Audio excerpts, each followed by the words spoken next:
In episode 4, huge news in the gaming community as Pooty Shoe has quit MQ for their main competition. And to make matters worse, he's already given the main competitions game 4.5 B-holes. And this could not come at a worse time because it's coming right before StreamerCon, a huge con in the gaming community. So all the thinking heads at MQ are panicking because they need a streamer ASAP to promote their game. So Brad, Ion, Poppy, and Dana all head to StreamerCon to try to find somebody to replace Pooty Shoe. The first guy they have in mind is a kid named LOL Trevor, and Brad's plan is to go in, offer him $5,000, and then leave. He figures there's no way he can't take that. But when he goes to meet with the kid lets him know, yeah, I'm not really into money, I'm more of into percentages. And he ends up switching Brad's power play on him by giving him an ultimatum, and then he walked out. Trevor figures, if I'm selling your weapons in the game, I want a percentage of that. But that doesn't really work for MQ, and that meeting did not go as planned. So with LOL Trevor out of the way, now they continue to look, and Poppy thinks she's found somebody, but when she offers her the job, she soon finds out that she has less than 200 subscribers. And Poppy thought this girl had a huge line at her booth, but in reality,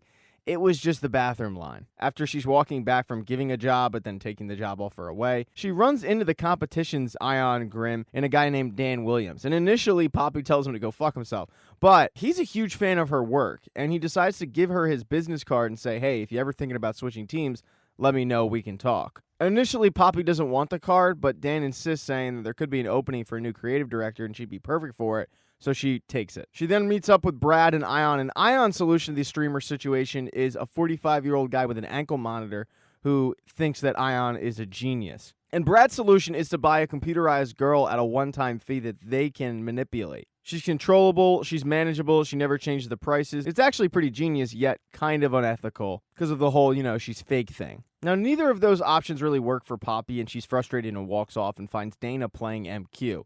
She doesn't really understand it because Dana can play MQ at work. Why are you playing it at StreamerCon? But either way, Dana's got a huge crowd around her. So Poppy rushes back to Ion and Brad and says, I found our streamer. And initially, they think that she's talking about herself, but she says, no, idiots. It's Dana. She's perfect for it. She loves the game. She gets it. She's a girl, but Brad says, no, it would never work because she's too hot. Poppy brings to the point that your person isn't an actual person. She begs them to come with her and watch Dana play, but they just walk away. So the group heads back to the office without a streamer, and the office has been pretty interesting without the leadership there. David is in charge and having to walk around this group of girls who want to code, and that hasn't been going so hot. Right off the bat, he had Joe talk to him, but that was a disaster. Then he had him talk to Melissa, the coder from downstairs, and she was equally as bad. She basically told him that they'll work harder for less money, and the girl to their left and their right is not their friend, but their competition.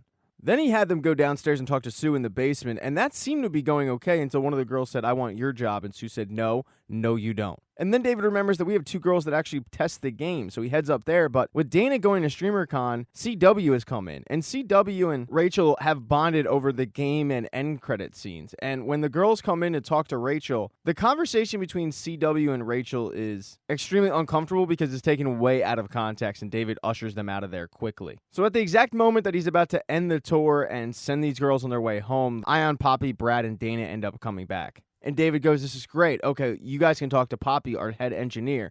But Poppy ends up passing the torch over to Dana. And Dana is exactly what the group wanted. She tells him how cool it is to work there, how awesome it is to be a girl who plays video games. And that's when the light bulb goes on for Ion and Brad, and they say, oh my god, Dana's the streamer. And they don't give Poppy a lick of credit for this, which infuriates her. So she goes in the office and calls Dan Williams and sets up a meeting with him. Thank you for watching this recap. If you do not see the next one up in the corner right there on the end screen, don't worry, it'll be up shortly.